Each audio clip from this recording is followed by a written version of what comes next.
What's up, everybody? I'm Damon Hatfield. I am IGN's resident kaiju expert, and I'm going to tear apart the first trailer for Kong Skull Island here for you. This is coming out next March, and this is the second series in Legendary's giant monster movie series, the first being Godzilla, the 2014 version. Then comes Kong Skull Island, and then in 2020 we will get Kong versus Godzilla, Godzilla versus Kong.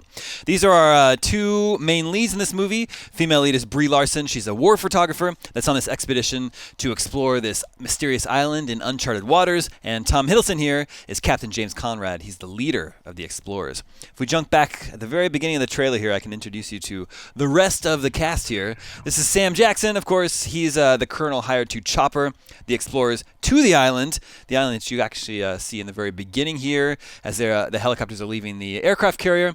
And they appear to be heading right into a storm. You can see the lightning there in the clouds. So my guess would be that, this mysterious island can only be reached through mysterious ways. They have to fly into the storm maybe, and that is how they come to find themselves on Kong Island.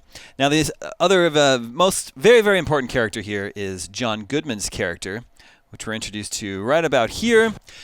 This is very, very interesting. We know that he's a government agent, an employee of the government that's here on the expedition with them, and I believe he is a member of Project Monarch, who you will remember from Ken Watanabe's character from Godzilla.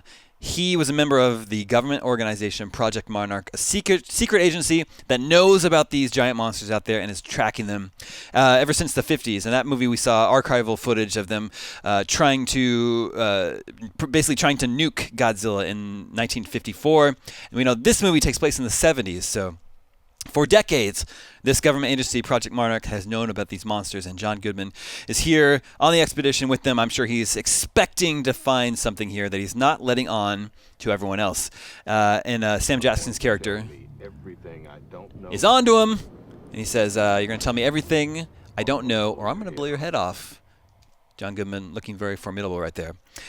As I said, this is going to be the biggest Kong that we've seen, at least in the Western Hollywood movies, not counting the original Godzilla versus King Kong, the Toho version, where you just had two guys in suits.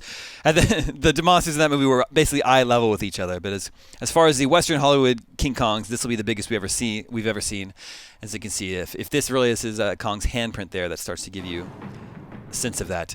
Hey, it's called Skull Island. There are bones. They just appear to be littered all over the place here. Giant bones, remnants of giant creatures, and even some skulls that we're actually going to see here in just a little bit.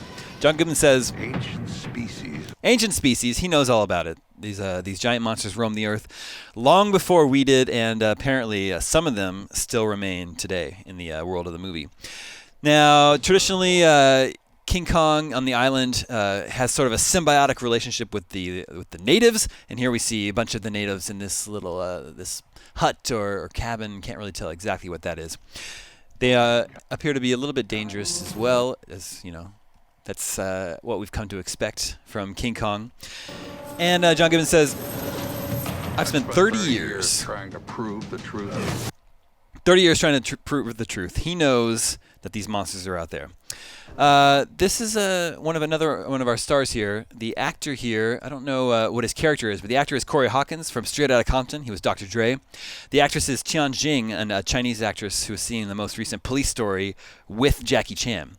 Now take a look in this helicopter at these blue boxes here. They're labeled Landsat. That is a real government agency that acquires satellite images of Earth. So they have some sort of, I would guess, satellite equipment that they're about to use here. Landsat was first launched in 1972. This movie takes place in the 1970s. Now, another actor here that we know is in the movie that we haven't seen, but we're going to hear. You don't go into someone's house unless you're picking a fight. You don't go into someone's house unless you're picking a fight. That voice is the voice of John C. Reilly, if I'm not mistaken. And we know that he is a member of the cast here. This is probably my favorite shot in the whole trailer here, and you definitely start to get a sense of the size of this Kong here. Very, very cool. We get a quick glimpse of a funeral here happening with Sam Jackson's crew. That's one of a fallen comrade of theirs that they're paying their respects to. And, I mentioned Corey Hawkins from Straight Outta Compton earlier. He's not the only actor from that movie. In this film, this right here is Jason Mitchell. He played Eazy-E in Straight Outta Compton. So we've got two cast members from Straight Outta Compton in Kong Skull Island. And you remember the name King Kong was given to the beast when they carried him off to New York and set him up on a show where they try to show off this chained beast. Here, Sam Jackson has this pretty good line. It's time to show that man is king. Here, I think that's just sort of an allusion or a little nod to previous King Kong films. I'm sure they'll just be referring to him as Kong in this movie.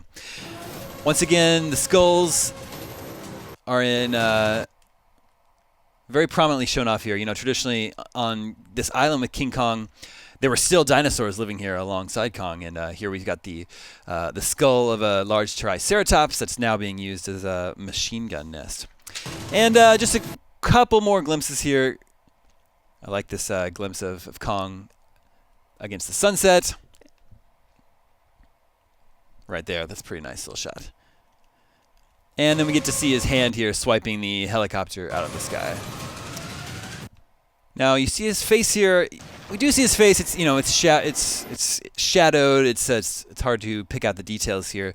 But man, I don't know. Perhaps more importantly, is the scene he's interrupting. These two characters are fighting it out. One has a knife to the other's throat. I can't tell which they are, but the one that has the upper hand might be wearing a helicopter helmet. Of course, their fight is interrupted by this guy. And I want to point out one final thing. I don't know if this is a coincidence or not, but I don't know. This mountain ridge or tree line that's right underneath the title, Skull Island, sure looks a lot like Godzilla spikes to me. And while I wouldn't expect to see Godzilla in this movie, you know, we do know that these monsters now exist in the same universe. And there is going to be a King Kong versus Godzilla movie coming in 2020. So maybe that's just sort of supposed to, I don't know, just supposed to plant the seed of the idea in your mind that these monsters are going to be sharing some screen time. But first, Kong Skull Island comes out next March. For much more on Godzilla and King Kong and all things kaiju, stay tuned, IGN.